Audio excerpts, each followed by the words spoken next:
Mira and Harper Audio present 10 Days Gone by Beverly Long, performed by S.W. Salzman.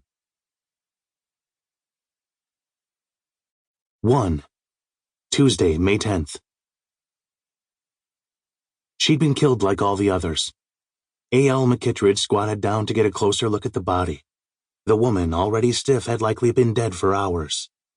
The coroner had not yet arrived, so there was no official cause of death, but a damn rookie could figure it out.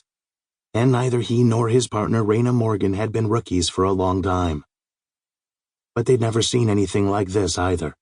4 dead women in 40 days, each killed 10 days apart. They'd started their shift over 7 hours earlier, and as each hour had passed, they'd gotten more and more anxious, knowing the call was going to come, not having a clue what to do about it.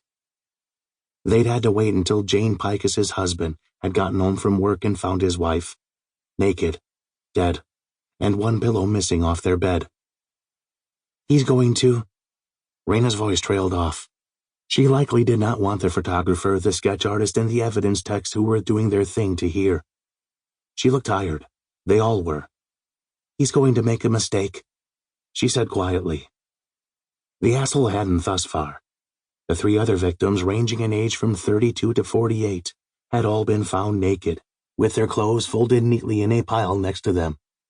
No signs of struggle, in their houses or on their persons.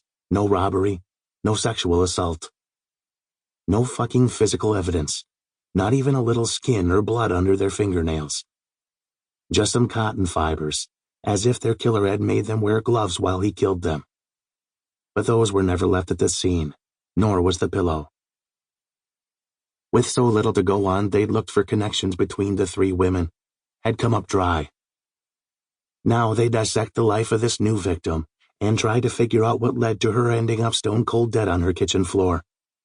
They'd hope like hell they could find something to link her to the other women. Then, just maybe, they'd catch the murderer. If they didn't, there'd be another dead woman 10 days from now. A.L. stood up when he heard the front door of the house open. Carrie Stack, the medical examiner, walked into the room, her cloud of perfume preceding her. She wore too much, but nobody ever complained. The smell of death was a worthy opponent. And most of the male detectives had a permanent hard-on when she was within 50 yards, so they weren't about to bitch that their eyes were watering. Carrie Stack was stacked, and beautiful, and he'd taken a ride on her merry-go-round more than once. It was an arrangement that suited them both.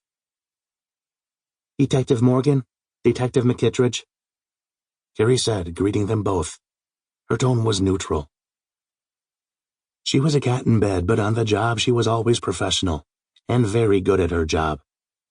She stood in the doorway and carefully pulled on booties over her shiny black heels. "I was unfortunately waiting for the call. Where's the husband?" A.L. pointed outside. Terry Picus was in the back seat of a patrol car, his face partially turned away from the house. 5 minutes earlier he'd been bent double in the yard, losing his lunch on the rose bushes. "Press is behind the line," Carrie said. "Can't wait to see the headline." The first murder had not gone unnoticed by the bulletin, but it had been a reasonable 4 paragraphs, above the fold, of course, because after all, murders were a rare occurrence in Baywood, Wisconsin. And if it had stopped after the first one, the victim would have been easily dismissed as that poor woman who was smothered in her own kitchen. But then the second murder had occurred 10 days later. It had been the lead story for 3 days running. The television folks in Madison, 60 miles southeast, had picked up the story. The headline after the third murder had been expected: "Baywood serial killer strikes again." So far they had been able to keep most of the details under wraps, simply offering up the cause of death, the absence of any sexual assault, and the location in the home where the bodies had been discovered. But the press was getting antsy to find out why the police weren't releasing any more information about the crime scenes. No one just lies down in their kitchen and waits to be smothered.